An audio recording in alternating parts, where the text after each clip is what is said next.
Dengan Kefas, karunia yang dimiliki adalah untuk membangun.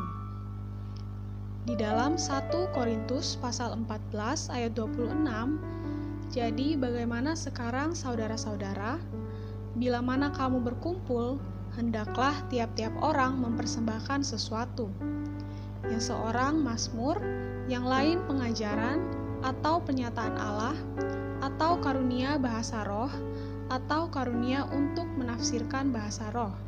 Tetapi semuanya itu harus dipergunakan untuk membangun. Untuk membangun, kita perlu memberikan sesuatu.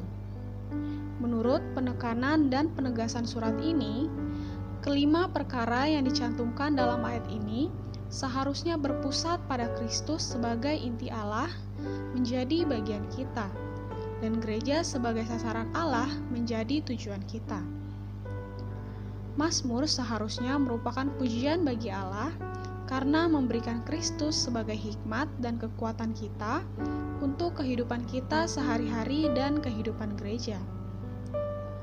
Pengajaran dari pengajar dan wahyu dari penutur sabda seharusnya mengajar dan menyuplaikan Kristus dan gereja, yaitu tubuh Kristus kepada orang.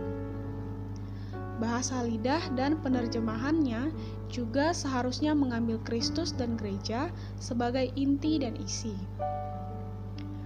Penekanan terhadap hal-hal lain apapun selain Kristus dan gereja akan membawa kekacauan bagi gereja dan penyimpangan dari garis pusat ekonomi perjanjian baru Allah, menjadikannya seperti gereja di Korintus. Dalam ayat 26, Paulus memberitahu kita bahwa segala sesuatu harus dilakukan untuk membangun.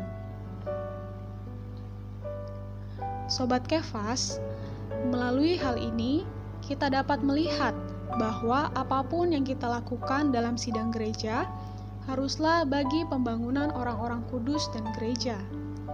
Memamerkan Kristus dan menikmati Kristus dalam sidang-sidang bagi pembangunan tubuh Kristus haruslah merupakan tujuan dan sasaran kita satu-satunya. Terang hari ini, yang pertama, perlu menjadi orang muda yang berbagian dalam pembangunan tubuhnya. Yang kedua, apapun yang kita lakukan dalam sidang adalah untuk memamerkan dan menikmati Kristus bagi pembangunan tubuhnya. Doa hari ini, berdoa untuk mempersembahkan seumur hidup kita menjadi orang-orang yang terus aktif berbagian dalam pembangunan tubuh Kristus. Amin. Tuhan Yesus memberkati.